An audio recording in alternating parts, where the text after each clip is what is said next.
and welcome to the first ever episode of Zero Fucks Given. Officially, yeah. There is an unofficial pilot which no one will ever hear. Apart from us, thank God. My ears just stopped bleeding yesterday, though. Did they? They finally stopped bleeding. That's good, because cleaning it out of the carpet was going to be a real chore.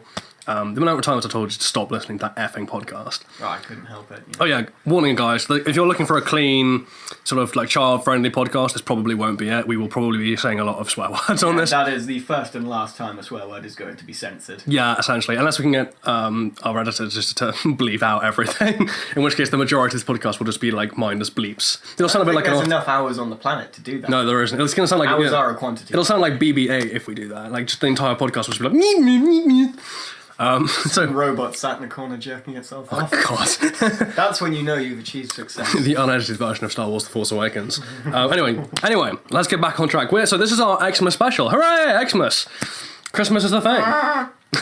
That's my impression of it. Sounds like a pelican. Whistles. I don't have one on me. Sounds like a pelican being brutalised. Well, you would know all about that, wouldn't you? Well, I mean, there's a restraining order on me and pelicans. I'm not allowed within 300 feet of a pelican. Or puffins. That's for a very different reason. Puffins. So yes, we're going to start off by explaining to everyone what this podcast is going to be all about in general. I mean, not just this episode. So basically, this podcast is going to be a video games, not review channel, but a sort of an analysis of the various storytelling that goes into video games and movies and pop culture more generally, specifically focusing on video games. We're going to be talking about the various fan theories, various plots that we love, things that we think could have been improved upon, things we'd like to see, ideas for stories in general. Basically, just dissecting the art of storytelling within a video game sphere with references to other elements of pop culture. Essentially, we have a lot of time on our hands. We like video games, and there's quite a lot bouncing around inside our heads. So we figured we'd probably have a healthy outlet. It's not very healthy. Mentally healthy. Yes. Yes. That's a questionable one. But yes, this is the Xmas special, so we will, of course, be talking about Xmas films, Xmas games. I need to stop saying Xmas and just start including Christmas. The word Christmas? I don't actually know. Sorry. It's just stuck in my head now. I've written the word out so many times in the recent history that I've forgotten the word Christmas. Okay. We'll stick to Christmas. Thank you for correcting me. So yeah, Christmas movies, Christmas games, Christmas in general, really. And we'll start off with just thinking, so there aren't a lot of specifically Christmas set games. But I know there's one that you in particular remember quite well from your childhood, which is the Die Hard games. Oh, Die Hard. Well, just the one Die Hard trilogy. Yeah, no, it's amazing. You buy one disc and you get all three. It's amazing. It's like Crash Bandicoot, only slightly less annoying. No, I'd say it's probably more annoying. You haven't seen the grenades. I mean, because the thing with that intrigues me, and again, this is, digging up, obviously, the time-old, endlessly debated question of, is Die Hard a Christmas movie? Yeah, is the Die Hard game a Christmas game? By that same token. I mean, I think you see some 8-bit snow at the back. The game. You sure that's just not static on the monitor? Yeah, that's true. What console was this on? Was this early PlayStation? So this was PS1. This was back. Oh bloody hell! This was back when Fox took a look at their movies, essentially being Alien and Die Hard, and just thinking, we should make those into video games, and then they did. Both of them being trilogies. You can see where they're going on this. And it was just your bog standard PS1 kind of game. Although at the time, I don't think there was much around like it. No, there wasn't a lot around like that. I mean, Max Payne came out slightly later. Was that PlayStation 2 or PlayStation 1? I feel like there was a Max Payne on PlayStation 1, or I might just be bullshitting. I'm not entirely sure. I haven't played Max Payne before. That's a look of hatred. It's fine. Just don't watch the movie, because the movie is Mark Wahlberg, and why? Why? Mark Wahlberg? God! It's like someone saw Sin City and thought, how can we make a really trashy version of this, but with Mark Wahlberg, and sort of pseudo-set it at Christmas. Doesn't come from Boston. I come from Boston. Oh, yeah. Fight Transformers. Oh, my God. Oh, my God, that's so fucking Get off a murder charge. Wait, what? Do you not know about that, Mark Wahlberg being on a murder charge? Oh, yeah. Oh, right, cool. You looked at me like I was completely crazy just then. I wasn't admitting to a murder. Well, with you, I wouldn't really surprise. I mean, I am feared amongst that pelican wild. Justifiably. Right. So the guy from the RSPCA in the corner, he just shot himself. No, he hasn't shot himself. He's just been tied up and left there. He kept on bothering me. Anyway, we need to get back on. Why don't you hang him from the ceiling when you tie him up? Oh, it's more convenient. It's a space saver, really. Okay. Anyway, So that's 5 minutes of bullshit. That's 5 minutes we're of not bullshit. very good at scripting this thing, so it is very expect much tangents, yeah. It's very expect much a off the lot cuff. of nuance. Yeah, so like Die Hard's the thing we should be talking about right now. And like the thing with Die Hard again, like I mean, not to bang that old horse. That's a really troubling way of saying that. Not to beat a dead horse. You know, there's a reason why Steph hasn't come to this. not to beat a dead horse. But I personally, I'm very much on the camp that Die Hard is a Christmas movie, and I want to set out my reasoning why this is. So like when people criticize it and be like, oh, it's not a Christmas movie, it's just set at Christmas. That's a criticism that I get that I think is very valid for a lot of Christmas games and a lot of Christmas movies. Including Die Hard 2. Including Die Hard 2, actually, which is just sort of tangentially set at Christmas just to feed off the nostalgia of the first one. Yeah, but it's literally just there because they're like, oh, you remember the first movie? That was at Christmas. You'll love this one. Well, I think it was also just because, oh my god, there's an event that could be a disaster. It'd be even worse if it happened at Christmas. Yeah, now the stakes are high. I'd like to see a Die Hard film set on Valentine's Day. I think that would be bloody hilarious. Particularly given his problems with Holly. I feel like that would be bloody hilarious. Yeah, Holly, who was conveniently just forgotten for Die Hard 3, 4 and onwards. I want to see her come back as a wrinkly old woman in Die Hard 15. Yeah, in Die Hard 17, it'll turn out she's been the villain all along. She organised the break on Nakatomi.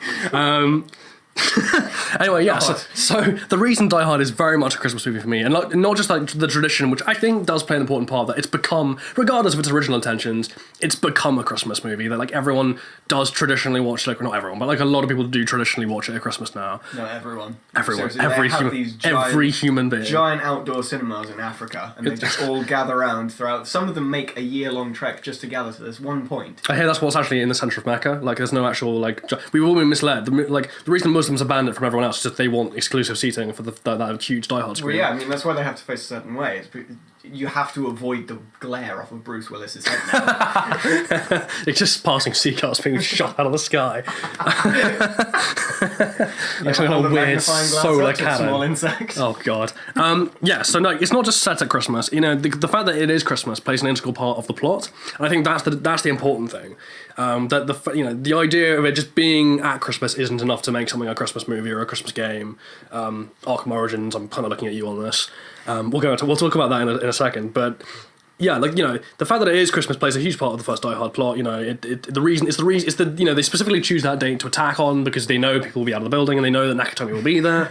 The only people who would be in the building would be completely wasted by this point. Yeah, would be completely wasted off their faces on coke, according to that one character whose name I can never remember, the jackass. I want to say Elvis. It's something it's not Elvis, but I think it's like Elton or something. It's in the right kind of ballpark. It's something. Sorry to all the Elvises and Eltons out there. We don't mean to trash your name. You have wonderful names. But just sorry, Elton. You were fantastic in Kingsman. You were fantastic in Kingsman, Elton, and I take off my metaphorically glittery hat for you. And my codpiece. I'd put one on. Well, you put on a codpiece. That kind of defeats the point. No. No, I meant the hat. God. Yeah, and like again, it's one of those things I grew up with. So it's one of my earliest Christmas movie memories is that. And I feel like everyone's allowed, justifiably, to have a set of Christmas movies which may not, the Christmas might not be the main theme. It might not even be actually set at Christmas. Like, I'm going to go into my weird one in a second on that front. But, there's... Pornhub videos don't count, mate. Christmas viewing is mandatory. I hate to see the statistics on what's watched at Christmas. I mean, we're not going to discuss this on this channel, but like, I feel like I can answer that fairly regularly. Yeah, so like, the fact that it's set at Christmas is obviously the big thing, and the fact that Christmas plays into the plot, but like, I feel like people get a bit too precious about what is and isn't a Christmas movie. Like, you get very die-hard people, like, not to coin that phrase when you're watching a movie and they say the title of the movie in the movie? Yeah. That just happened somehow. But yeah, the kind of fanatical Christmas like warriors who are like, no, it has to be called Christmas. You're not allowed to say anything else. It has to be. This is what makes it Christmas. If it doesn't include a reference to Baby Jesus, then there is no Christmas movie. Sorry, I didn't realise Jeremy Clarkson was hired for this. That's the thought that went through my head. That's so weird. That's all I think of when I think Baby Jesus. What is Christmas? Is the Christmas special for Top Gear? No, those were great. Just Jeremy Clarkson wrapped up in a manger. The Stig, just in a crib. All I want for Christmas. Just Lewis Hamilton, just stuck in the crib. No, Kimi Räikkönen. Oh yeah, Kimi. Good. Yeah, let's go for Kimi. He's by far my favourite out of all of them. What? Anyway. Yeah, but like, I'm interested because again, you mentioned to me earlier that you one of your Christmas movies is Christmas Carol. which obviously is a far more traditional Christmas movie. One of the many iterations. One of the many. What was it like? What's the version you like? It was the one starring George C. Scott. Oh right, yeah, no, I do remember that. That's the one where he goes like, it's much more close to the book than like the Jim Carrey one. Yeah, it very much just follows the start. There's no. He flashes back to the boarding school and all that kind of crap. Yeah, he flashes back to the boarding school, and then he sees the time when he breaks up with the woman whose name escapes me, who he was supposed to be with, but because he was so focused on building his career and his money, there he lost it all. Yeah, and she walked away. Because again, like it's weird. One of my favourite movies on Christmas movies is A Christmas Carol, but the Muppet version, the Muppet Christmas Carol, which I will fight to the death to defend, because it is, I mean, separate to just being a great Muppet movie, it's just a great movie. Well, we were saying about 2 minutes ago that people get very precious over their Christmas movies. Well, this is where this is the hill I'm going to choose to die on. Put your sword down. This is my position. I'm going to die in this spot. No, it's a great movie. It's a movie that is... I mean, again, I like it not because it is a Christmas movie, if that makes sense. I like it because it's just a very well-told story. And it's a very faithful retelling of the original Charles Dickens book as well. It's also, no offence to Michael Caine, but it's one of Michael Caine's greatest performances. Opposite Kermit. Oh, yeah. Who puts in a great shift. And also, like, if you just look at... Like, I think it was the first Muppet movie they did after Jim Henson had died. And his son was in charge of it. And, like... For them to sort of battle on from the death of obviously the guy who was basically the George Lucas of their particular thing, and create such a monumentally good movie is a testament just to how dedicated and hardworking and how invested in it everyone who was in that project was. We also have a slight tangential link in that obviously we both worked on a movie that has with a guy called Jonathan Howell, who was the fight choreographer on the Muppet movies, including Christmas Carol and Treasure Island, which is another great Muppet movie. Oh yeah, of course. I love Jonathan. He's great. Just like every time I see him now, all I can think of is just like the giant blue bird Muppet from Muppet Treasure Island waving a cutlass, going because I know that it's Jonathan. Choreographer of the year. Choreographer of the year, yeah. I think they didn't get tipped for an Oscar, but I think they got nodded for something on it. It wasn't a hands down Oscar. If Muppet Treasure Island wasn't a hands down Oscar, then yeah, I'm calling racial bias against Muppets. That was a hands down, balls down, pants down, everything Oscar. I mean, like, yeah, like we know the Oscars are racist, we know the Oscars are sexist, and we know the Oscars are hiding paedophiles, but like they're anti-Muppet as well, and for me, that's the clincher. They're racist to all colours apart from white. Yeah, hate blue blue, purple, orange, gonzo, whatever the fuck gonzo is. I love how the Muppets have actually dedicated... We got so off tangent now, but I love how the Muppets have dedicated the whole thing about what the fuck is gonzo. We don't actually know. At least they're addressing the issue too. But yeah, on the Christmas game thing, it's interesting because, I mean, again, I never played the Die Hard Christmas game. Have you even seen screenshots or... No, I've never even seen screenshots. I mean, like, if it's an 8-bit PlayStation 1 game, I can sort of imagine it. It's not 8-bit. The snow just looks as bad as it's 8-bit outside the windows of Nakatomi building. Is it very much like a sort of just general... Is it like... Do they make reference to the fact that it's Christmas, or is it just very much just, this is a Die Hard game? No, they follow quite a lot of... Well, yeah, it's very much just, this is Die Hard, shoot people, but that's all they could really do in PS1. That's true. It's quite good. They follow... I have no idea what the word for it, or what the term you'd use for it, but the... So there's 3 different games within the game, obviously the first Die Hard, the second and third. In the second Die Hard, you have no control over where your character walks, you can only look around and shoot, very much like one of those, the old style arcade games where you pick up the toy gun, your character walks and you just have to shoot. The character's just floating through the game, yeah. Yeah, you're on rails. Track cam, I guess. Yeah. Is what it's called. Because there was also a way you could use cheat codes and just control where your character walks, so you could just have them sit in the toilet for half an hour, which is the real game. That's what Bruce Willis actually did on the set, I hear. Oh yeah. Entirely. I just think they had to demolish the Nakatomi building. It sounds like a lot like a very early precursor to Max Payne, I have to say. Minus the incredible bullet time that Max Payne popularised. It did have a sequel. It was Die Hard 2 Viva Las Vegas, and I believe I've heard of that. I've heard of that as in like the train wrecks of games. Yeah, I looked at it once, and it was about 50p in a shop that I was looking at it, and I thought, even 50p. God. It's too much for this. I'm not paying that for what this looks That's not a good testament to its quality. I apologise to anyone who religiously follows that game, and it's amazing. I don't think any of them are still alive. I mean, surely everyone who followed that game has either just put themselves out of their misery or just been... Or someone else has done it for them. Yeah, or just been like mobbed by the gaming community at large and held up as an icon of hate. I wonder what those crucifixes were doing outside. Like the Bruce Willis shaded crucifixions. Yeah, no, but it's like, so for me, a Christmas game is much more. I mean, I mentioned Arkham Origins earlier, and actually Arkham City is also set at Christmas. And obviously those are Arkham Origins less so, but Arkham City in particular, arguably one of the best games of all time, and definitely the best Batman game of all time. I mean, like, hands down. But, you know, even better than its sequel, sadly. But like that's a game that's very much set at Christmas. That Christmas doesn't really figure into the plot, but it's very Christmassy, and like playing it feels Christmassy. And I know like I'm gonna get slapped in the comments for like saying this, but like I feel like that's far more of what qualifies something to be a Christmas game or a Christmas movie or whatever. It just feels like Christmas to you. Well, yeah, that's why the argument, when you say people getting too precious about it, that's why the argument's kind of silly anyway, because a lot of things that make a film or a game or anything like that Christmassy isn't quantifiable. It's, as you say, it just feels it. There's nothing that says this box is ticked, therefore it is Christmassy. It feels it to you, and it could be a completely personal thing. Are they making another Arkham game? I'm pretty sure they are. No, but if he's not wearing a Santa hat... Well, yeah, what's the bet that's set at Christmas? Batman dressed as Father Christmas for the entire game. Batman Valentine's Day would be hilarious.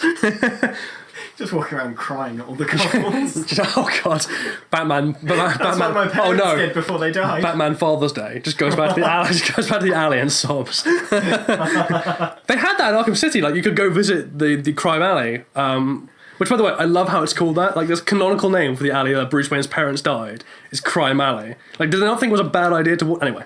No joke. Just, hey, Batman, what's got 3 holes in it and goes down an alleyway? Bowling ball? No, your parents. Oh, God.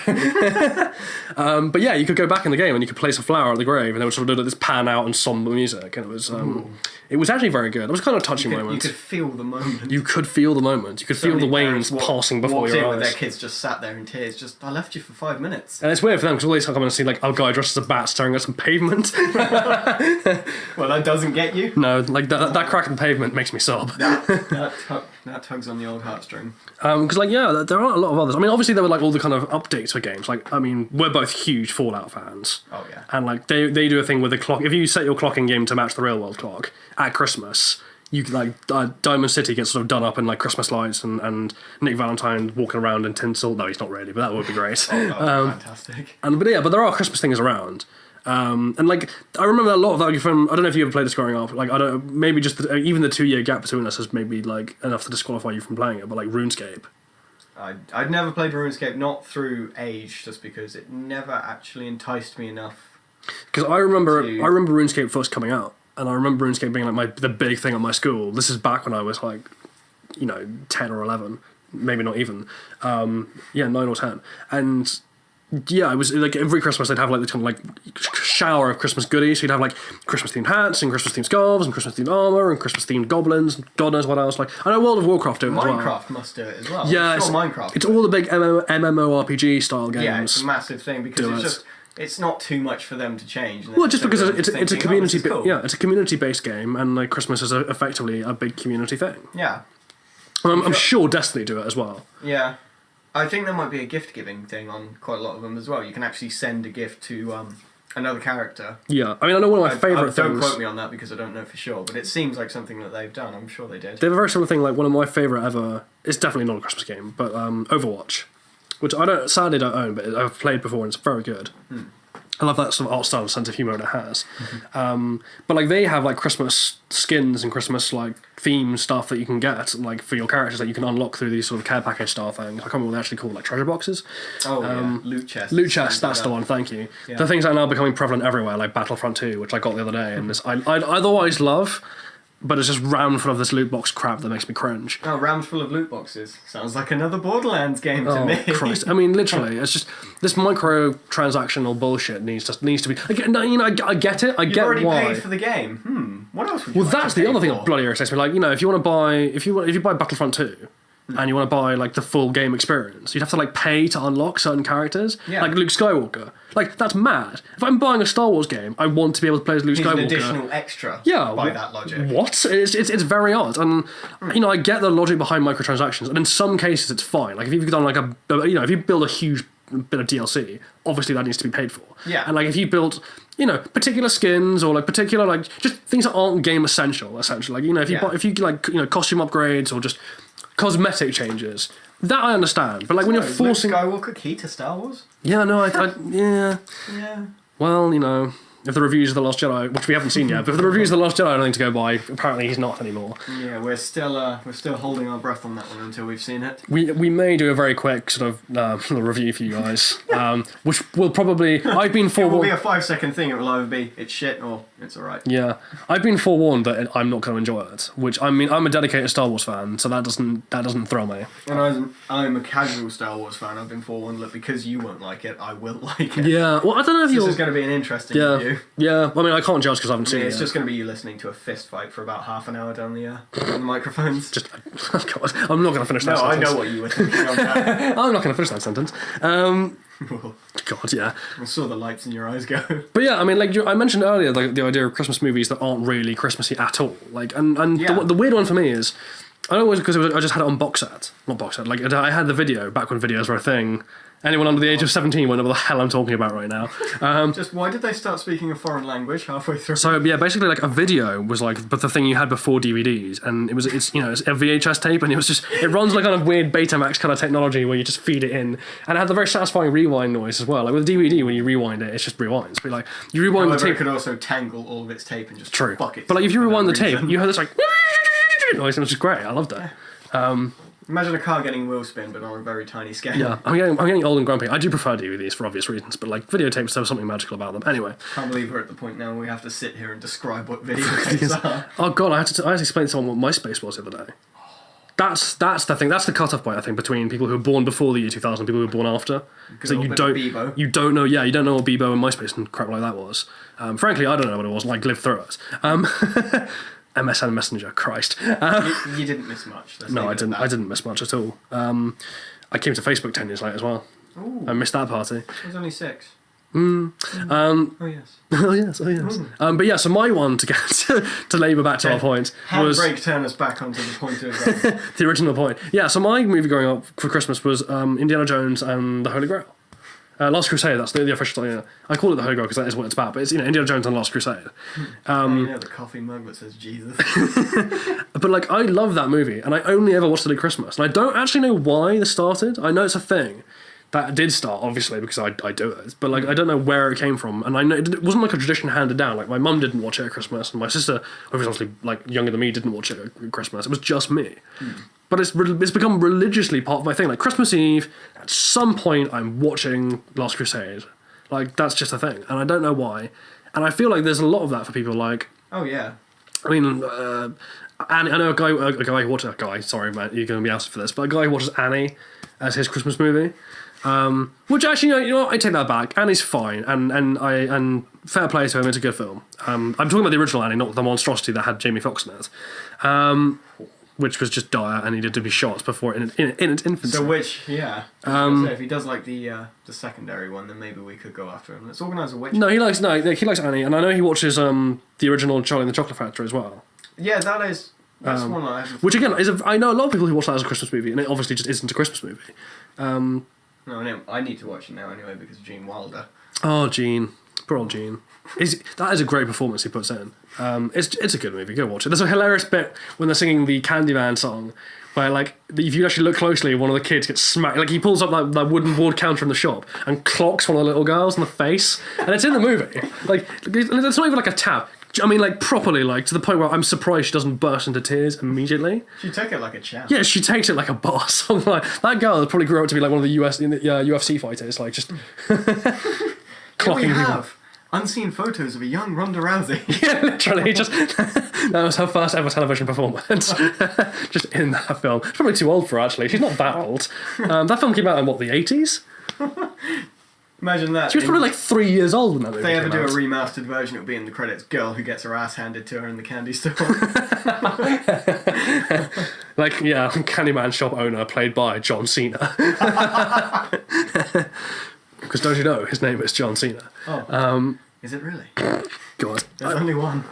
And obviously, like, one of the other big Christmas movies, like, has done a lot. And another one that sparks this debate of, is it a Christmas movie? Is Nightmare Before Christmas. Because, some people go, no, it is obviously a Christmas movie because it's Nightmare Before Christmas. But then some people go, no, it's not a Christmas movie, it's just set to Christmas. It's a Halloween movie because it's in Halloween Town. And, the main character's Jack Skellington and, that kind of stuff. And I see where both sides are coming from. I personally think it's both. You can watch I'd it. say both. It's a Halloween movie and it's a Christmas movie, and it just gives you an excuse to watch it. It's two times something a year. as you would watch because obviously, especially as a kid as well, you don't pay attention to a gap in time. You just think Halloween, then Christmas is coming after it. You don't see the month, the almost 2 months between them. You just think, oh great, the next holiday that I have is Christmas. So it's all about you've just had Halloween, so let's start preparing for Christmas, and it's a Halloween. Don't you hate that though? Like how people there's now a thing that starts immediately after Halloween. You start getting Christmas away in shops. No, I put my decorations up in March. Oh god, like of course you did. But like I find Took it them down in November. I find it exhausting how there's no break now from Christmas. Like you go from Halloween straight into Christmas, and Christmas doesn't seem to end until Easter. Because there's more chance for people to buy things. Yeah, I know, but like that monetization. I mean, like, don't get me wrong, I'm not being a Scrooge here. I love Christmas and I love the monetization of Christmas, and insofar as I like the kind of glamour and the glitziness and the over the topness of it, which obviously the capitalization is something that brought us. But when it's being Advert. Yeah, but I like the Coca-Cola advert. Like it's nostalgic for me. But like when it's being rammed down my throat continuously, it's like that thing of too much of a good thing. If someone I love sherbet lemons, but if someone was to force feed me sherbet lemons for 7 weeks, I'd end up hating them, and I'd hate that person for making me hate sherbet lemons. Well, that's our evening gone then. And that's that's sort of how I feel about Christmas now. And like I get it slapped in my face every day, every 5 minutes. I turn on the television and there's a Christmas advert every 2 seconds from September. And if you're already kind of, you're excited about something and there's someone there throwing everything at you, trying to wind you up and excite you more, you're just going to go the other way and become pretty disenchanted with it. Yeah, like I was already at peak excitement, before these guys mooched onto television and told me how great Christmas was. I know how great Christmas was. I was a child once, believe it or not. I know my grumpy, cynical, posh voice probably doesn't encapsulate that image, but I was once a beautiful, bouncing baby boy. Oh, you have a posh voice? I do, apparently so. Apparently I do have a posh voice. I mean, I just term that sarcastic more than anything. That's actually one of the things you have to do. Context, children. That's so patronising, I'm sorry. Context, listeners. That's also very optimistic for who you think's going to be listening to this. True. So I'm an actor by trade, among other things, but that's my primary form of income at the moment, and my calling.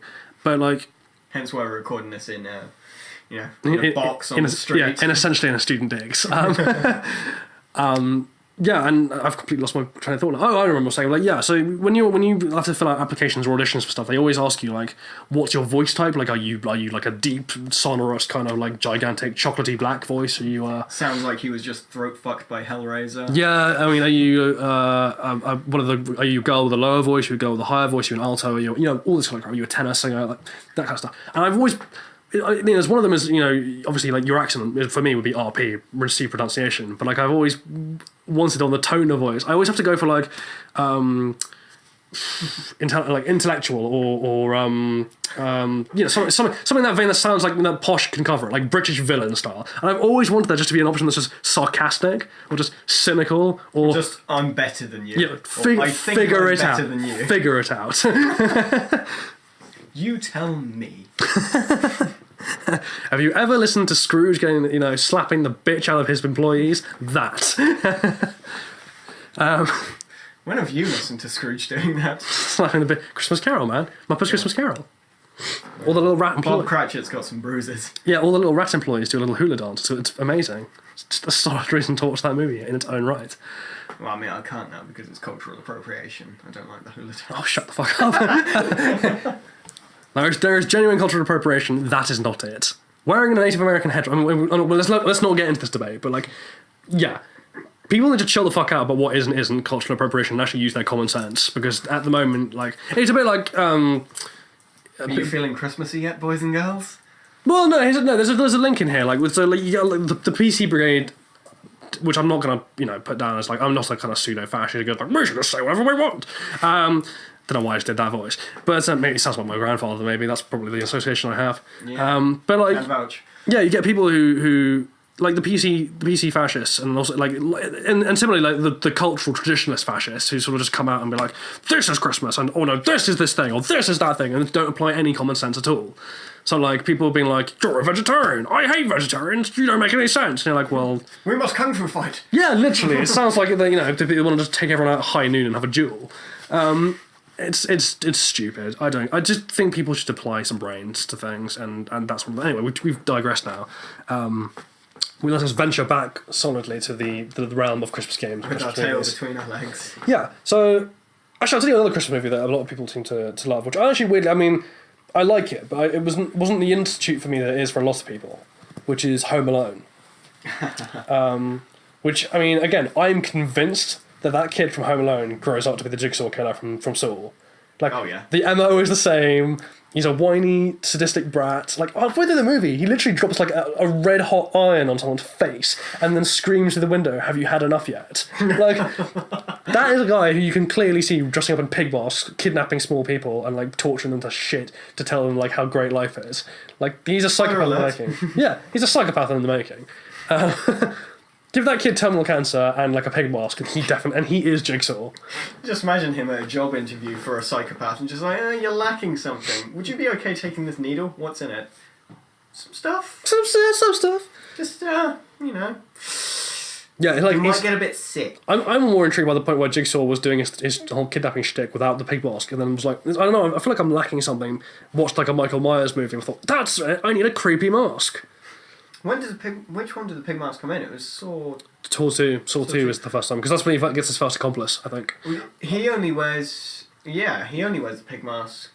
I don't think he ever wears the pig mask. It's always his associate who wears the pig mask. He speaks from behind the weird creepy puppet thing, though. Yeah, oh yeah.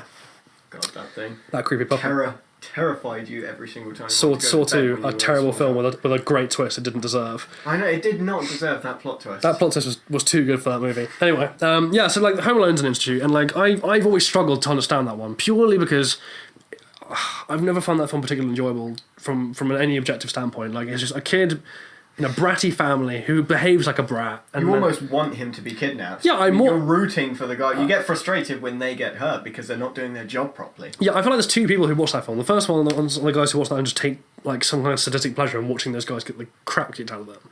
And the other one is just, like, people who watch that and go, there's something very wrong with this kid, and this is it. Like, don't get me wrong, you know, if someone breaks into your house, by all means, defend yourself. But if you've devised death traps in your house on the fly, then you are probably a fairly screwed up person. Remind me to delete my browsing history after this.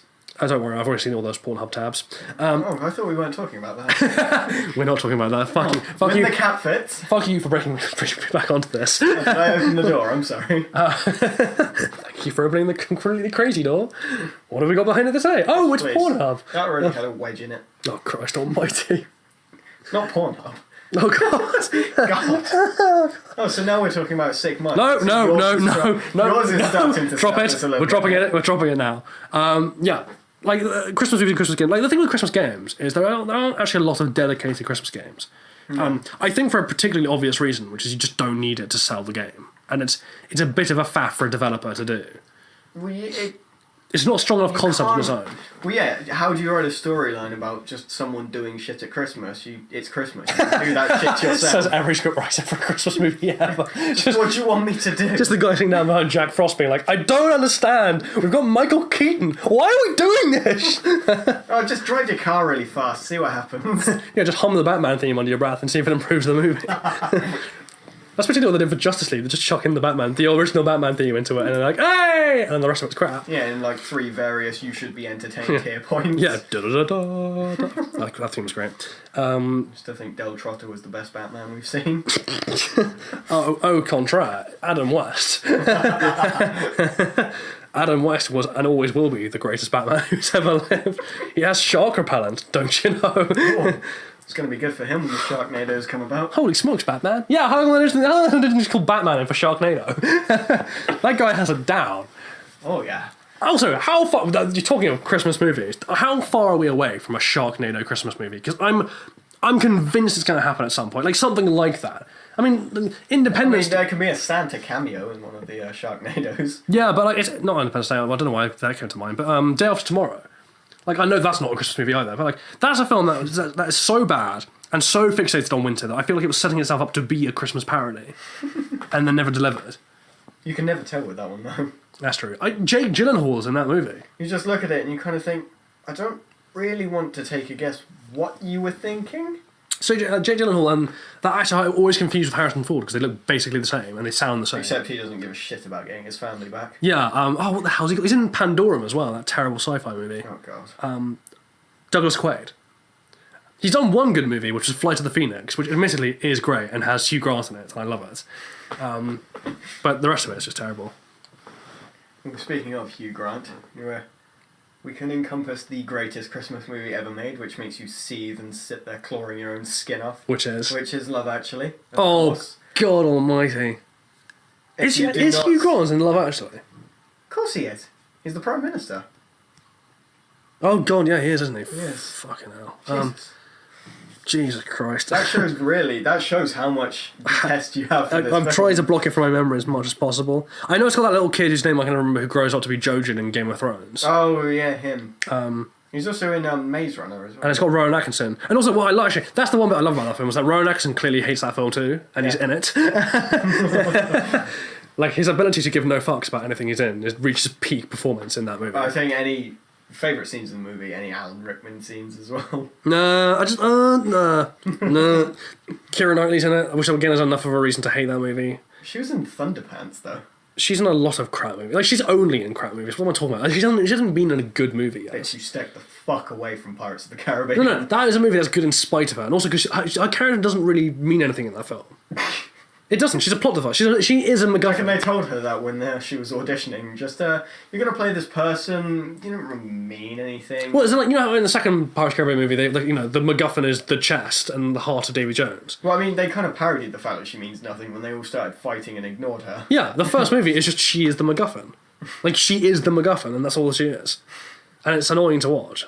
And also they have that, I love that movie, like, don't get me wrong, Pirates of the Caribbean is one of my favourite movies of all time, but just that hilariously out of kilter sequence where the pirates just start, like, flying her up on sails and, like, swinging through the rugging, and just, like, it's so out of place. It's literally like, we take a break from Pirates of the Caribbean to bring you the theme park ride.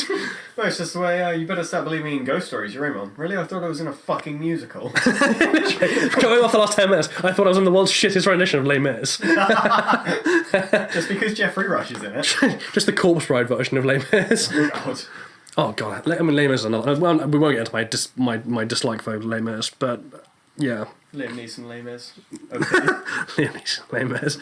It's fantastic. You know what really was bizarre to me though? Like, if you're going to adapt any sort of big Victor Hugo style thing for a musical, which obviously Disney have already done, and also because Disney are now making the live action movie, I'm surprised they haven't done this just on their own back. Why is Hunchback of Notre Dame not made it onto the stage? Which version? The very dark version that actually tells the truth? No, the Disney version that everyone knows. Because like you'd make I mean, actually both versions really. You'd make so much money. Yeah. Like Grinning Man this year proved that. I guess that's last year now. Proved that Victor Hugo is still as popular as ever. Like I went to go watch that in the Bristol Old Vic, and it's just it was fantastic. And the I can never remember his name now. The actor who did Davros in Doctor Who, and he was Machiavelli in The Borgias. I love his voice. Oh, I can't remember his name now, but he was fantastic in that, and he's the clown, and it's brilliant. Yeah, it's out now in the West End. So, listeners, if you haven't seen Grinning Man, I strongly recommend you somehow scrape the money together to buy the extortionately priced tickets, because it is actually worth it. It's one of the few plays I can say really is worth that money. To the one listener who's still there and still alive, go watch it. The one listener, I'm imagining our listeners a bit like the knight in the Last Crusade, who's just sort of been there for several centuries and like doesn't know what the fuck he's doing. Yeah, and turns around like, you have chosen poorly. You may now sit here and consider your life choices. I feel like that is true in my life choices in the moment right now. It's like, you have chosen poorly. That's what I've been doing for the last 38 minutes anyway. Oh my goodness. Yeah, so there's the Home Alone movies, and like there's the thing about them being sore. And isn't there another theory as well, where like the dad is like in the mob or something? Yeah. So just the theory that the dad of the kid, which we never even do we see him? Oh, you do see the dad. Yeah, he is around. He's around for a bit. He wears like the what then they thought was edgy and cool, but is now like the standard like winter clothing for every Chelsea girl in the world, which is like black roll neck, black jeans, and like camel coat. And it just, oh god. Which only adds to the theory that he's connected in quite a deep way with the mob, and therefore the guy's poking around the house. Either that or he's auditioning to be on Made in Chelsea. One of the two. Just several decades in advance. Do you know what? I think it might just be the former. No, I'm pretty sure it's the latter. I think I might have to split some hairs over that. Oh, good god. Actually, to step away from films for a second, though, there is a medium that does do Christmas a lot better. On a video games channel? Well, it relates to video games, but tangentially, which is television series that have long running TV series that can do Christmas specials. So they can go one of two ways. Like sometimes they're terrible, but often they're great. I mean, one of the ones I can think of right now is the first Matt Smith Doctor Who Christmas special, which again is a Christmas Carol. It is just another rendition of Christmas Carol, but that is fantastic. Favourites of those probably the not going out Christmas specials.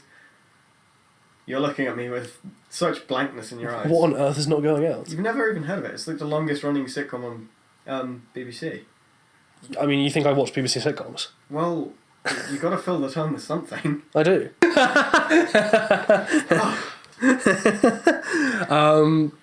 Yeah, sorry. Like sitcoms and like TV specials and stuff like that, and like obviously they had the Sherlock Christmas special, which was.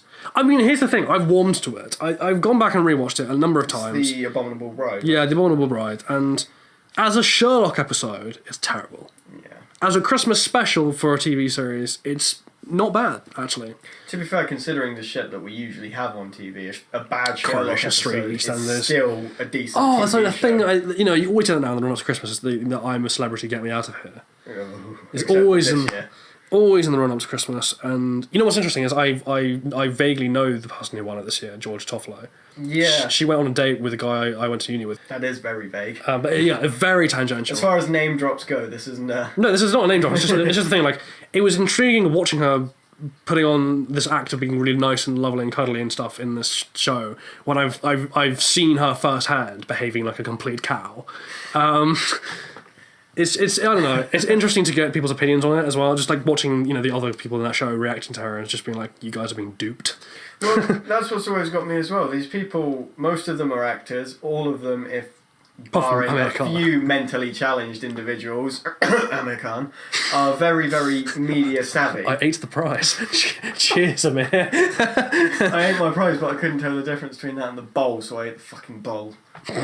Sorry. I'm intrigued. I'm still filled with rage. Just so intrigued of what he thought was going to happen in that situation. Like, just comes back like, I won you a prize, yay! And I ate it. Because fuck you all. High fives all around, right? I think actually, in fairness, that could have been a spectacularly great move if we'd had the balls just to commit to it. Just he comes back, he's like, I ate it all. Fuck you all. Hey guys, we won. You got the right answer. Where's the prize? Right in my belly. Yeah, literally, it's like if you come up and be like, I won you a prize, but I thought to myself, do I like any of you? No, you're all dicks. So I ate it. Here's the wrapper. Screw you. It's one of those nut up or shut up situations. You either do it balls out or you don't. Now there's a Zombieland reference. Now there's a movie that deserves a sequel as well. That deserves a Christmas special. If any movie deserves a Christmas special, it's Zombieland.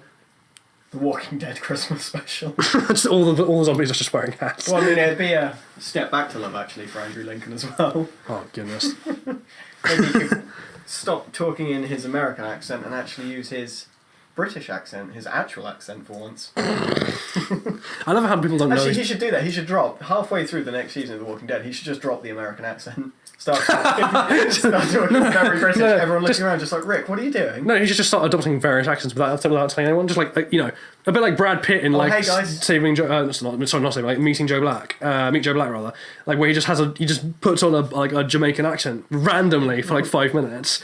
Like properly like full on Rastafarian. God. Can you imagine that in The Walking Dead? Like it's like, Rick, what do we do? Yagwagwan. Got all these zombies up in here. As far as Jamaican accents go, it was terrible. It was actually terrible. It's fantastic if it was a Scottish accent, though, seeing as it's an American-based TV show. Fantastic. He's not actually Scottish, he's English, isn't he? Yeah, exactly. Yeah. But if he just pulls a Scottish accent, watching American people try to understand a Scottish just start singing the song from Kingsman. Almost heaven. Got to take me home. Country road. Right, we're not turning this into. No, we're not turning this into a musical. Yeah, I'm actually. I'll tell you what. I'm slightly disappointed there aren't more Christmas games, really, or at least like there aren't more Christmas DLC for games because I feel like it is a fun thing. It is a way to engage with your fan base, and like. We spoke about microtransactions earlier. There is a thing now with video games where the developers, particularly the larger companies like EA, particularly EA actually, because fuck EA, from the bottom of my heart, fuck those guys. And like now actually, is it Bungie who does Destiny? Like they're doing this as well. No, DICE. No, DICE does Battlefront. Is it Bungie who does Destiny, whatever. The guys who do Destiny and EA as well are just, I think actually Bungie might be owned by EA now. Anyway, like they're just a bunch of pricks about dealing with their fan base, and you get this now with these large gaming companies. That like they'll put out a shoddy product, you know, it'll be because they know people will buy it. Ubisoft actually do this as well, like all the time. Like the first month of Assassin's Creed is glitchy as hell, nothing works. You know, the resolutions just vanish at will. It was the amazingly hilarious glitch in Assassin's Creed Unity where people's faces disappeared but left the eyeballs in the mouth, and you got this kind of weird sort of. Hi there. Yeah, puppet animatronic. Hey dude, you see my poker face? Yeah, which, oh god, it was horrible. Like, it was like, children must have had nightmares. I mean, you can logically you can understand because, you know, why pay for testers? Just get your fucking fan base to do it for you. But morally, dick move. Well, no, the thing is, like, they do it because, and Call of Duty as well do this as well, you know, and FIFA as well. They just don't change the game. They do minor tweaks every year, and they bring out the same crap again and again and again. Formula 1 series and Masters, apart from this year, actually. And they've now got loot boxes as well, just to add the horror of it. And if you're a gamer and you're paying, you know, most people aren't fucking rich, and most people are on, what, 23, 24k a year, realistically, and you're forking out... Also allowing for the fact that quite a lot of gamers are fucking students, in which they're on minus 68,350. Well, exactly, and you're asking these guys to pay out, you know, to shell out 50 quid for a game that you haven't finished, that is, in some cases, hilariously absent of content. Yeah. Like No Man's Sky, when it first came out. I mean, in fact, actually... Just take out the last two words, it's just no. I will actually leave to No Man's Sky's defense a little bit here, and that, like, the initial launch was a disaster because they lied. They just lied. Like, the guy just lied to people, like... Wow, this is some defense. Have you tried, trying to be a barrister? I'm getting on to the defense. I'm laying out the prosecution first. Like, the launch was a short... I don't think you're supposed to do that as a defense. That'll be why I couldn't get off that murder charge. Now I'm going to present to you a balanced argument. So I'm going to lay out all the reason why you should put me in prison. But then I'm nice. Yeah, but then I've got a nice face. This is a lie. I have a terrible face. I look like a bird of prey. And if you compliment me on my eyebrow game, I'll tell you where she's buried. You've got very strong eyebrow game. I'm very jealous of your eyebrow game. That's the one sad thing about this being a podcast. You'll never get to see what my eyebrows No, they will. like. When we put your headshots up on the website, they'll see it. Conveniently, I've forgotten my headshot. You're going to get them on. But yeah, like they bring out these full price games, they glitch as hell, they screw over their fan base. And if you haven't got a lot of money and you're shelling out 60 quid, 50 quid for a game, plus however much money they're asking you to pay for DLC and loot boxes and crap like this, it's just it's morally repugnant. And the thing is, they get away with it for now, but there is going to come a tipping point, and I think it's started to happen already, where people just abandon them wholesale. Like, people just abandon those developers. Yeah. Because if you look at the ones who do give a crap, like Project Red for The Witcher 3. Actually, the Witcher series in general. Bethesda to a lesser extent, because they also have some annoying habits, but they're not complete dickbags. Yeah, the new company that just started up with Horizon Zero Dawn. The people who ran the ever successful Matrix Online. Oh Christ, yeah. But like, no, or PlayerUnknown Battlegrounds. It's like the newer one as well. That's sort of like hitting people, and it's I can't remember the name of it, but the one that's basically exactly the same thing but more cartoony version. The smaller developers who give a crap about the games they're making do better now because people feel appreciated by the game developer. Like, when you're a game developer, you are... It's a more personal thing. It's almost more respectful thing. Yeah, you're nurturing a relationship with your fan base. And this is why, like, you know, I'm getting back onto the Christmas thing, which is why I think Christmas DLC is a sort of undervalued tool now. Like, you know, it's a very easy, very nostalgic way of just connecting with your fans in a way that isn't just, here's some skins, your character or whatever. Well, it's not just that. It ties into what you think of with Christmas anyway. Just like, oh, hey guys, it's Christmas, so we did this for you. Not, oh, hey guys, it's Christmas. That's a good money-making opportunity. Let's charge the fuck out of you for this. Well, that's the other thing as well. Like, if you're a game developer and you're making these things, and if the game you make is good, you'll make the money. Well, if you're a gaming developer and you're an asshole, surely you want to make a game just because you want to make a good game anyway. You want to make something that people enjoy. I mean, maybe that's the ultimate satisfaction. I mean, maybe I'm putting too much faith in the gaming community at large, because I mean, obviously there are those hacks who will just buy Call of Duty and FIFA endlessly and endlessly. Like, and I'll own up here, I'm one of them with FIFA. Like, you know, I will buy FIFA every year because I love football. But here's the thing: I buy FIFA because I love football, not because I love FIFA. FIFA as a game annoys me like nothing else. Not because it's a bad game, it isn't, but just because it's never updated meaningfully. Everyone was raving about how FIFA 18 this year has been like sort of, you know, changed and updated and stuff like that, and it just hasn't really. Like, they're like, oh yeah, you can do contract negotiations with players, and that's what makes it great. But like, what that really means is just like someone saw the original Mass Effect game and like the kind of the wheel of dialogue and thought we're just going to copy paste that into our contract negotiations, and you don't actually have a choice on what goes on, but we'll delude you into thinking you do, and that's our big update for a whole year's work and some graphics.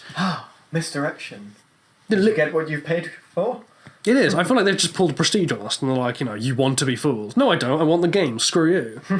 I want my money back. I want my money back. Along with my family. Along with my family. And yeah, the Christmas DLC is a very easy way just to do that. Like, not even anything substantial, although it is nice. I mean, like, again, Horizon Zero Dawn have just brought out their DLC, which is the Frozen Wilds, which again is not directly Christmassy, but it's set in the winter. They brought it out at Christmas. It's a you can kind of make the link here. Yeah, it's a substantive pack of content. It's not just a throwaway crap. And I've played through it and I loved it. I've played through the original game and I love that. And I'm glad I loved it because it blew me out of the water. I never even considered that development before. And then Frozen Wilds came up, and it's very tempting when you're a small studio that's made this big game just to try and capitalise as much as possible to raise as much money for your next game. But they didn't. They just they lovingly crafted another gem to go into the crown that is that game. And I'm so glad they did that. And I feel like other developers need to take note of that, because it is, in the long run, those are the ones that games will come back for. It's particularly when games get more and more expensive, particularly with Brexit, actually. Yeah. £60 is not an insubstantial bit of money when you're only earning £200 a week. Yeah. That's a significant proportion of your paycheck that you're forking out on a console game. And at the end of the day, why do people buy console games? It's escapism. You want to create this world around yourself. You want to have fun. You want to forget the fact that you're being screwed over on so many fronts in the real world. So you basically want to live someone's life that doesn't suck as much as yours. Yeah, so if you're a game developer and you take it as an opportunity to screw over your game base, you're violating the most core tenet of what it even means to be a developer. A card saying, by the way, you're fucked in both worlds. Yeah, literally. I mean, like, I don't know. There's again, developers like the ones who did Dishonored. Actually, I think that's another. Is that Ubisoft? Who did Dishonored? Yeah, I think it might have been. Yeah. Actually, talking of Ubisoft, didn't Far Cry 4... I know they had their DLC set in the Himalayas. Yeah. No, there wasn't DLC. There was Fallout 4 was in the Himalayas.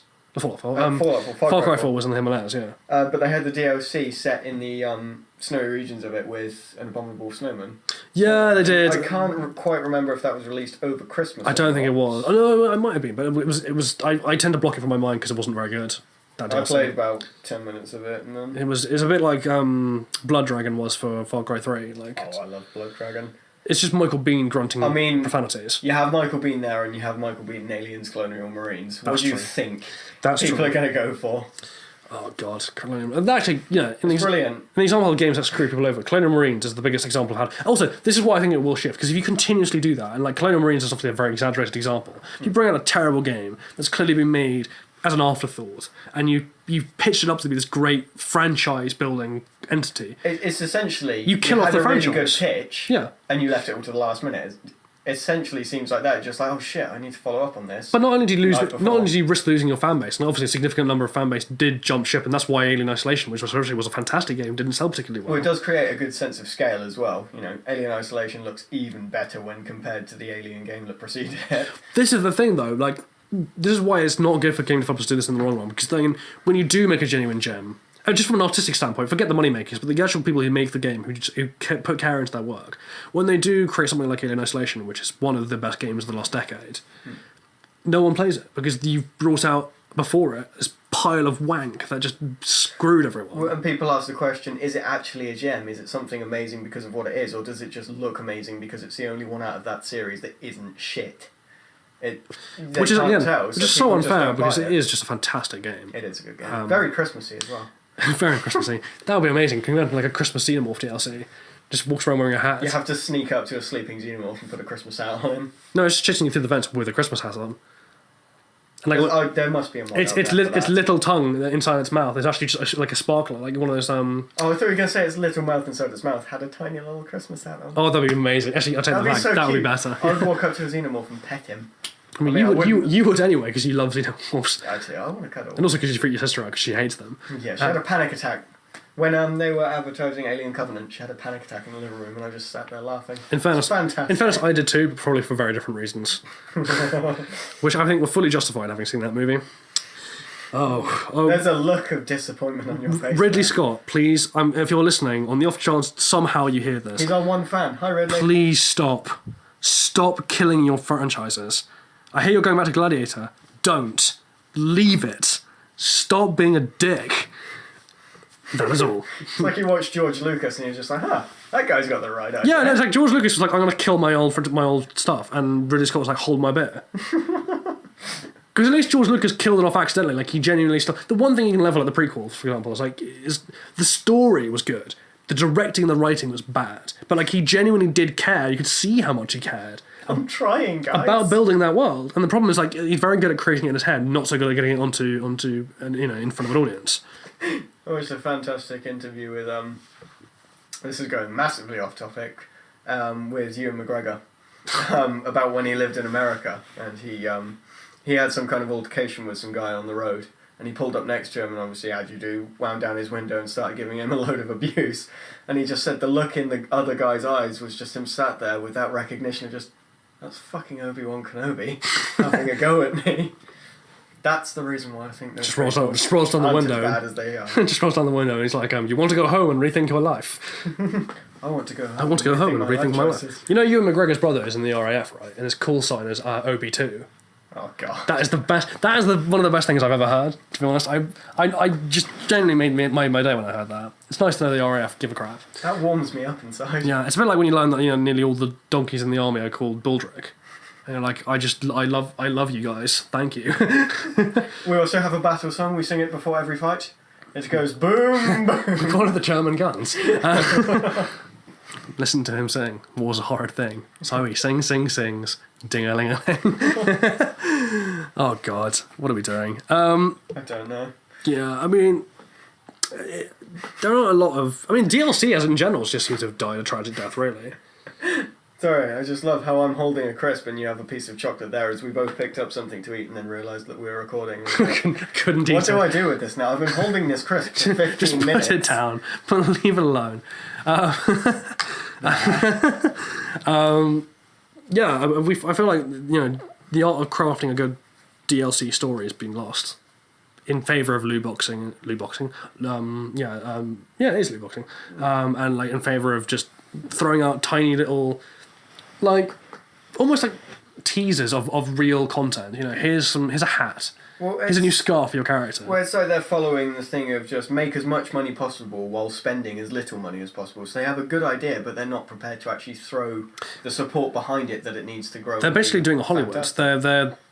They're doing the least risk-averse money-making, most profit-making thing they can do. The difference is that Hollywood, there's at least a justification that, like, if a movie tanks, it can kill a studio. Yeah. And so there's a justification why they risk-averse. But if you're a video games company like EA, I mean, you can put out half your catalogue can be crappy games, and you'll still make loads of money. Yeah, I mean, you can Sega. You can put out Aliens: Colonial Marines. People have still bought your games. You can bring out the crap that was the last few Sonic games, and still bring out a new Sonic game, and people will still buy it. Just because of the nostalgia they have for Sonic. Yeah, the stakes are a lot lower, so surely the risks should be worth taking. Yeah, exactly, and like that's why the companies that have been taking risks seem to be getting rewarded. Like even little indie games, some of the best games of the last 5 years have been indie games. Octodad was just brilliant. Wait, didn't they have a thing with Christmas where no changes apart from the fact that you just wore a Santa hat? Yeah, I think so. Yeah, I believe we did. Oh my god, have we gone through Christmas games and not mentioned The Sims? Do you not like The Sims? There's a reason why. Are you anti The Sims? Dude, The Sims is great. There's just only so much of the made-up language that you can listen to before you want to shoot your own face. I feel about most human beings, to be honest. Face McShooty, shoot me in the face! Oh god, Borderlands. Shoot Face McShooty in the face! Oh god.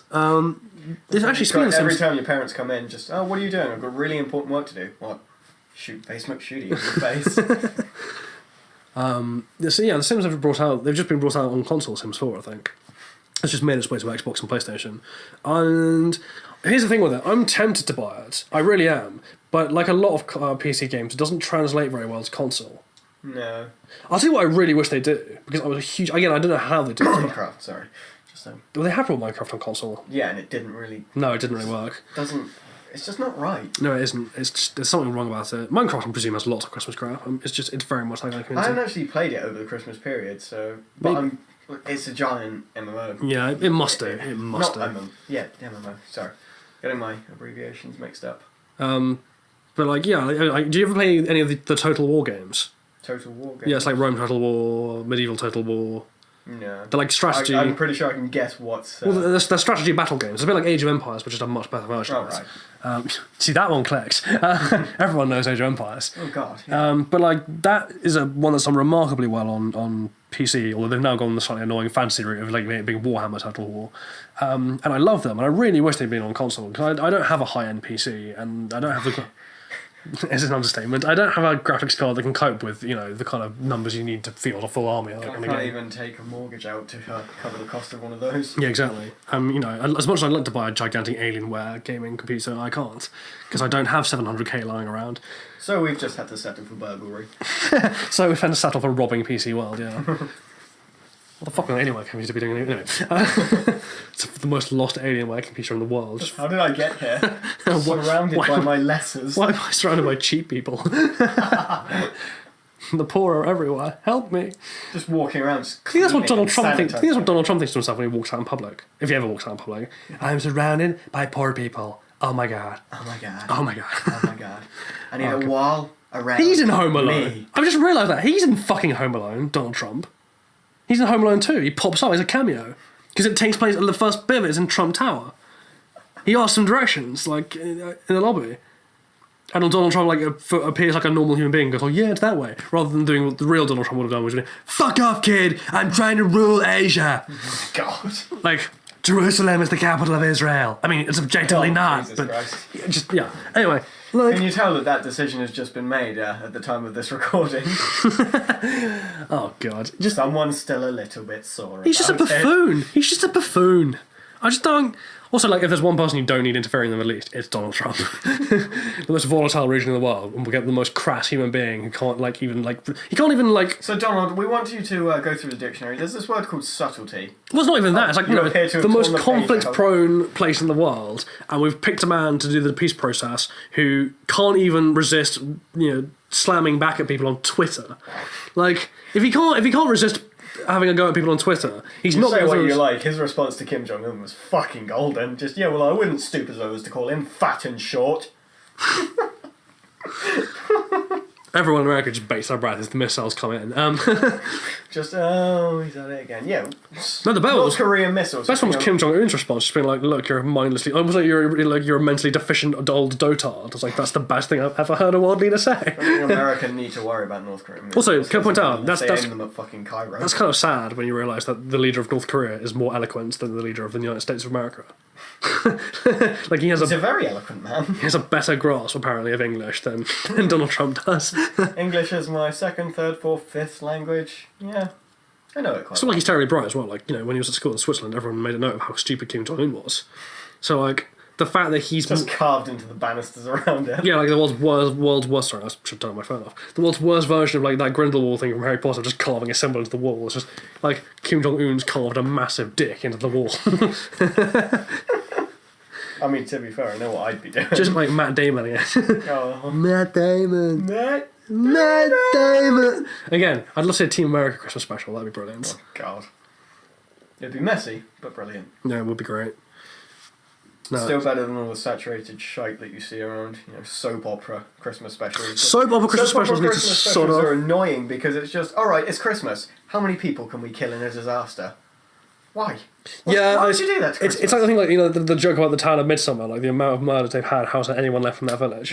Why does anyone move to this village? You're basically just saying, I want to die. Yeah, it's the euthanasia town. It literally is. Leave them alone. Come here. Like, it's like... Well, actually, it's we put up a sign euthanasia. saying, serial killers, please come here. It's euthanasia, but you can put a sport on it. You all go there, you want to die. Do you think Midsummer Murders is just the British version of, like, a battle royale? Like, Yeah. we're too British to actually just fight each other in the streets, so we all move to a village where we know we can murder each other at any moment. But, like, in really British ways, like putting someone through a combine harvester, or, like, feeding them some poisoned you leave tea. I mean, we are British. We are British. We carry on. Sorry, listeners, if you couldn't tell we were British. We probably should have warned you at the start. I know you all thought I was Swahili, but I am actually a fairly posh Brit. I am sorry. Something with my little tea dispensary here. The thing is, I have a feeling. Again, it's massively off tangent from our Christmas special thing. I think you're getting. Sorry, has anything been on tangent? I think you're getting posher and posher, like voice-wise, the longer I've known you. Oh God.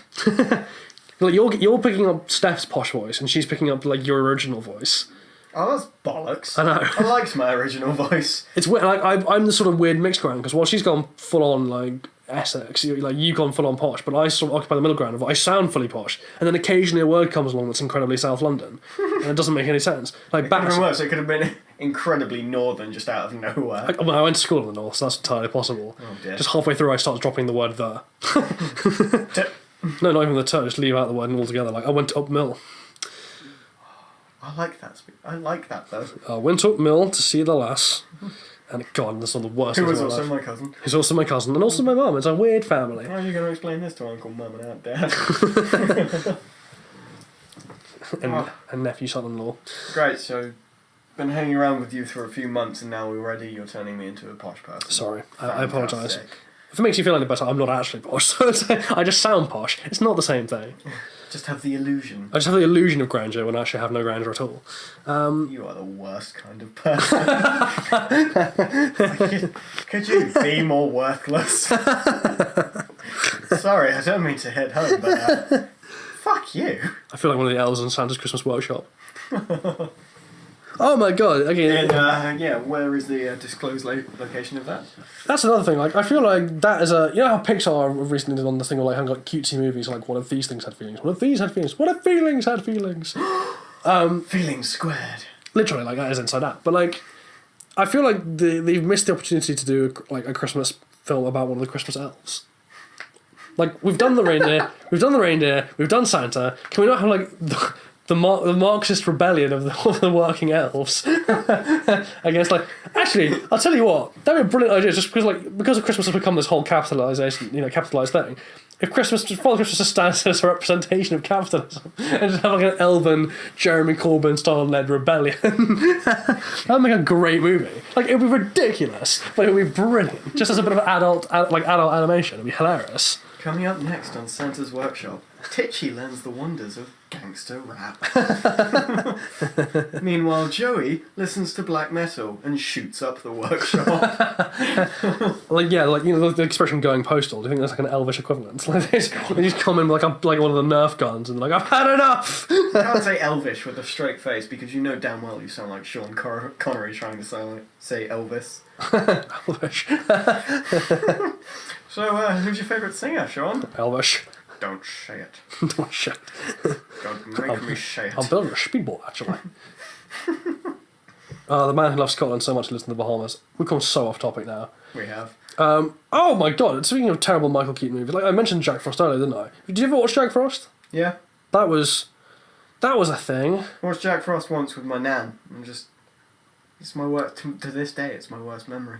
I put Jack Frost in the weird category of childhood movies that don't really know what they're doing. Air Bud is another one. Like I love the dog in Air Bud, just I love golden retrievers and it's so fluffy.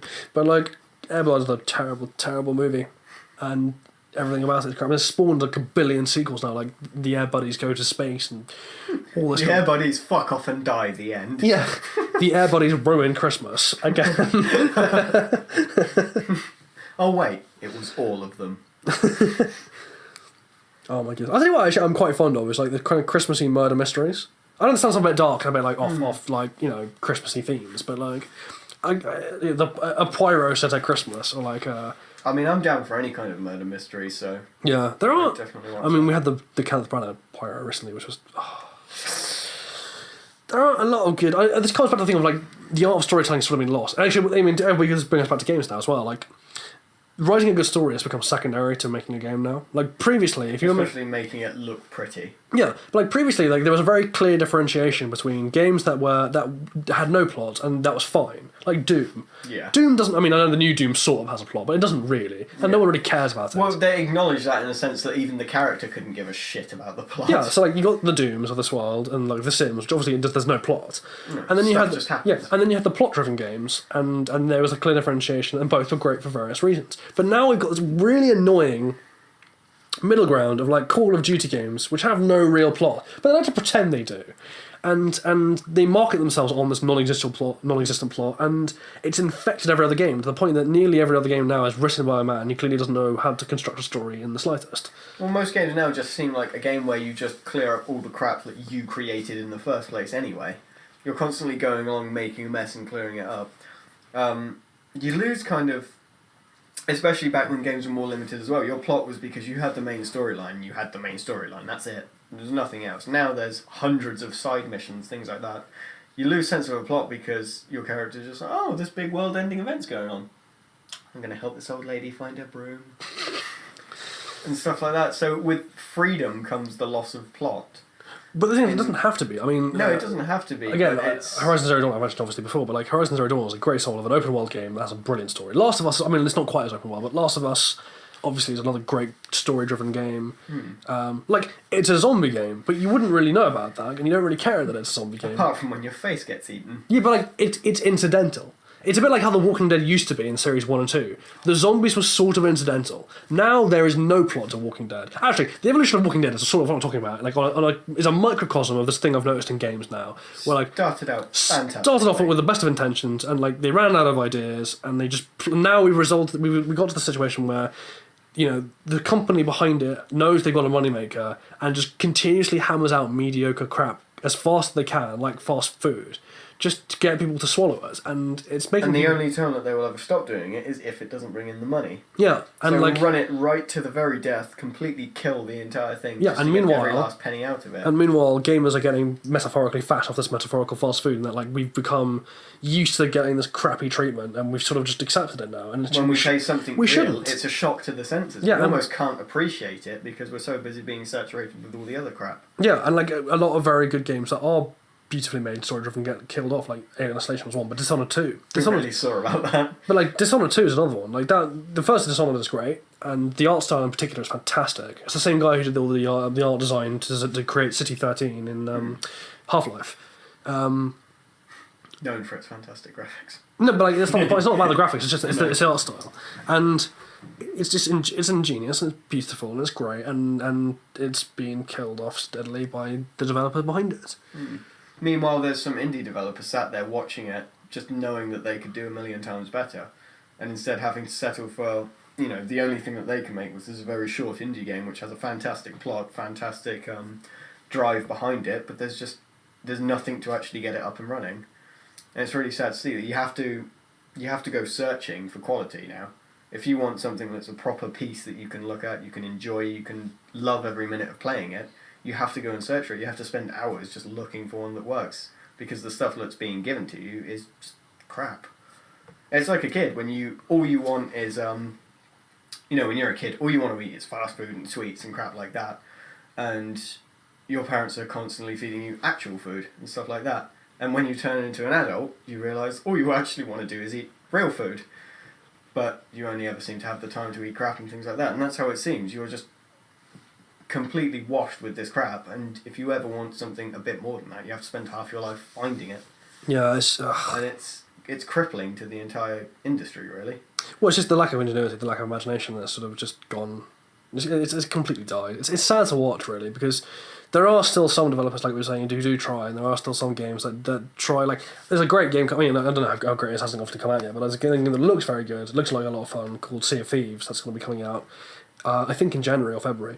And like it has these little things in it that just developers so often leave out, which is just nice to see. Like it's a game where you're on a pirate ship and you have to like coordinate with a group of real people online, and you have to like really like actually manually operate the ship. Like, you know, you can't, like, if you're on the wheel, you can't see where you're going when the sail's down, like in a real ship. So you have to have someone in the crow's nest telling you where to go. Yeah. And you need like 3 or 4 people to operate the ship, otherwise it just becomes impossible.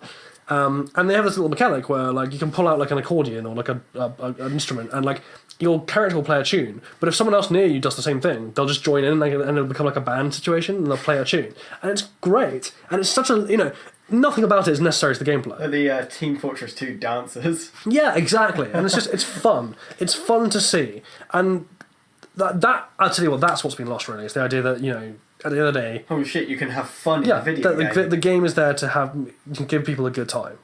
That's really what it's there for, and That's why there should be this differentiation. Not obviously a clear differentiation. Like there are games that do bridge the gap well, but like that's why there's been traditionally this differentiation between story-driven games and just escapist kind of like go online and shoot things. Which is why, despite my criticism of Call of Duty, I don't have a huge issue with Call of Duty because at core we don't really play it for single player. We play it for the multiplayer. Just go online, do an hour after work, just get your frustrations out. There's also half the people who play it running at maximum stress levels in their life. Just, well, if I didn't shoot people online, I'd shoot them in real life. So what would you prefer? Yeah, exactly. And then there are the opposites, which are like the Breath of the Wilds of this world, and just the the Last of Us and Nier Automata and things like that, which are great. And Mario Odyssey is another one. It just needs a nice kickstart of fresh ideas and ingenuity. It just needs that. It needs one big developer to turn. It needs one big developer to properly realise it and start going for it. Because if one developer does that, they will make, ironically as well, because they're doing all this to try and make the most money, if one developer stops and actually makes good quality products again, they will be the one to capitalise and make a load of money, because everyone will switch to them. Well, I feel Bethesda are sort of doing that. Again, they're trying. They need to work out the glitches in their stuff.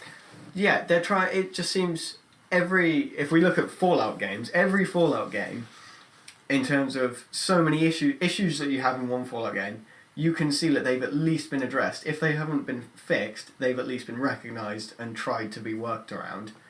One of the main things is the difference in the combat between Fallout 3 and Fallout 3 and Fallout New Vegas from Fallout 4. Anyone who's played both of them can realise that the combat is massively stepped up. It's nowhere near as slow as it felt and sluggish as it felt in the first two games. It's still... Having said that, it's still not as perfect as another, as an FPS game and things like that. It still is a bit sluggish.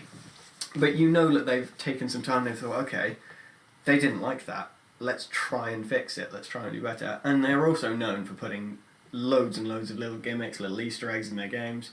I know your favourite being the Indiana Jones. Oh, the Indiana Jones in the fridge, yeah. The richly deserved bit of poking of that, yeah. The only issue with that is the fact that that was a perk.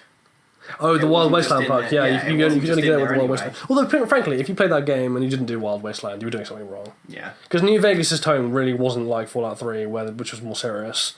Actually, that's the thing as well. Like we talk about how Bethesda sort of bucked the trend, but they're not really. Because in that regard, like Fallout 4, for all its advantages, story-wise, was much poorer than Fallout 3 and New Vegas was.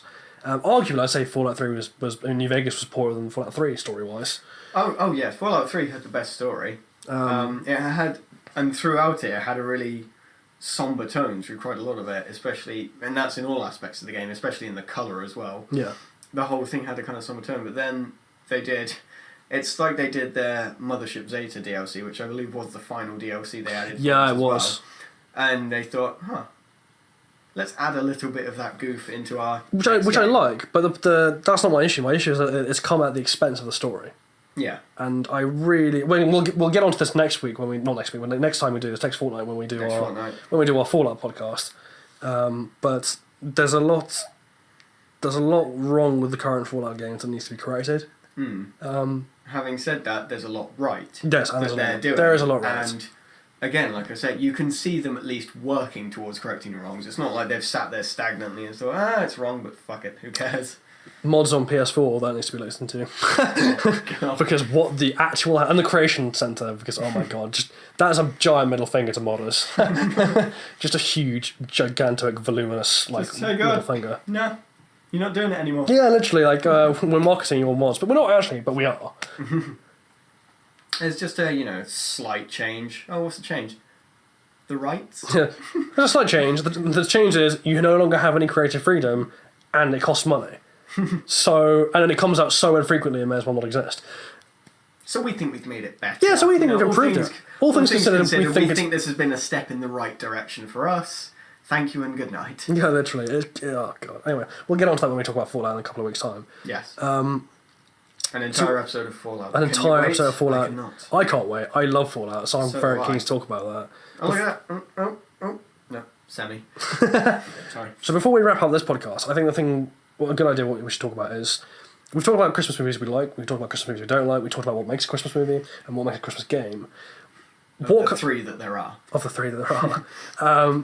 If you were going to make a Christmas story, or be it a game or a movie or whatever, you could just pick one, what would you do? What would your ideal Christmas thing be? Oh, all of it, I'd say, relating to how most people perceive Christmas and the kind of very cliche, but the spirit of Christmas. Sticking to that, not just saying, look, it's Christmas, pay me some more money. You know, a plot line that... Because you can subtly revolve around that kind of Christmas spirit without having to go completely ball-gaggingly obvious on it. As far as plot goes, probably the least creative person you've ever met on the planet, so I couldn't give you a plot in 2 minutes. But, you know, something that's quite light, something that makes you feel good as well. That's, you know, you get those films that are just feel-good films. They're very light, and you watch them, and they cheer you up. It's a bit like, did you ever play Yeti Sports when you were a kid? Yeti Sports? Yeah, it's like the mini-clip games. Yes. Yeah. Like, those were very, like, Christmassy. Like, like a Yeti just batting a penguin miles. I feel like things Sorry, like... you've just brought that back to me. I completely forgot that existed. Yep, I resurrected Yeti Sports for you. And there was, like, the horrible bloody version as well. Oh, yeah. Oh, God. You can turn the gore on that one. But, like... I feel like that would be like a bigger budget. I mean, that sounds really weird, but like a bigger budget hitting a penguin. No, but like I mean, like you know, with Team Fortress, yeah, like a Christmas themed version. Like they kind of had it with Splatoon, like that kind of Team Fortressy kind of player versus player, but in a very cartoony kind of way. Really goofy way. Yeah, I like that. And like have it be like just change the paint to snowballs or something, and have like Christmas, like have snowmen versus like elves or something. Like it'd be a nice fun little game, or go completely again, keep the cartooniness, but just go the other way and just have a fist fight and be like, oh, what's that game called? It's a little indie game with the little monsters that punch each other like drunken people. I can't remember what it's called now. I bloody loved it when it came out. And like it's just that, like just do that, but reskin the characters with Christmas skins. Like have like Rudolph punching like. You're still punching and trying to kill them, but what it looks like from the person watching two people fight, they're just vigorously handing each other gifts. That's the only thing. No punches are being laid. Just like our Mortal Kombat game, but with Christmas characters. Now that would be a good Christmas edition. That would be great. No, I'm gonna stick with that. I think either like the Christmassy version of Splatoon, or like the Christmassy version of I think Gang Beasts. Is that what it's called? Gang Beasts. I think it's called Gang Beasts. The one that's like the two little like the not two, but like the little group of muffety creatures that just punch each other like drunk people. Just do a Christmas version of that. I'd buy that. I'd pay for that. I'd pay for it, yeah. I think that would be a lot of fun.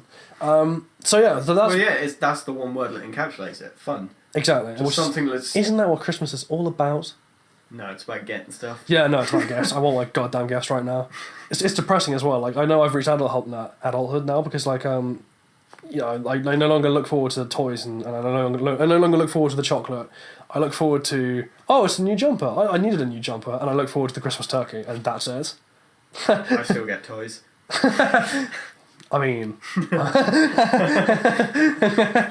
I mean, they're more like... they're more like Andy's mum's toys than Andy's toys. No, that's Toy Story 4 gone horribly wrong. Buzz Lightyear to the rescue. Buzz Lightyear gets stuck to the floor. But on what substance? Just like that horrible moment, it was like, Andy's like in his room, like, Mom, I can't find Buzz anywhere. And then from the next room, you just hear, Buzz, Buzz, Buzz Lightyear to the rescue. Just a single tear leaking from his plastic face. God. Why is Woody now staring open-mouthed in horror? Woody's just crying silently. And what's happening in his pants? There's a snake in his boots. There's a snake in his trousers. Right, so I think that's a good note to end this podcast on. But we're not. No, it's not. But we're not just interested in our thoughts. Although I am very interested in my own thoughts. We're not just interested in our thoughts and our stories. We'd like to hear your stories and your thoughts. What do you think makes a good Christmas game? What are your favourite Christmas games? What makes a good Christmas story? We want to hear your comments. Also, because you can hear comments on YouTube. They're audio logs. Yeah, they're audio logs. That'd be really weird. Just like, can you imagine that, how trolling it would be? You pull up the comment section and then you actually hear all the trolls being like, "Fuck you!" Those prepubescent voices. Oh god, yeah. Or like the like really old like 50-year-old rednecks who've worked out how to use a keyboard. Oh my god, it is so funny. This is so not religious. Yes, we want to hear your stories, and also in preparation for our next podcast, Fallout. We want to know what you think of the Fallout games. What's your favourite bit of the Fallout games? What's your favourite Fallout game? What would you like to see in a future Fallout game? Because we will be talking, I think, about Fallout 5 and what we'd like to see from Fallout 5. You have a very good idea, which I'll leave. Yeah, which we'll leave the for... next Actually, I've episode. had several more since then, but yeah, the idea I told you, which is my favourite one, Yeah, I think it's my favourite. is my personal vote for what we should do with Fallout 5. Hopefully, if we get some comments, we might actually have some form of a structure in our next podcast as well, as opposed to going on 40 million Never. I rebel tangents. against structural authority. So yes, for us here at Zero Foxgiven, I've been Alex, I've been Geordie, apparently. but not anymore. We've changed the name now by default. You're now Susan. Tomorrow, I was going to say Susan. I know, That's so great minds. Tomorrow I'll be Gladys. So from Susan and Gladys, a hearty goodbye, and we'll see you next time. And Merry Christmas. We hope you have a fantastic holidays. Bye.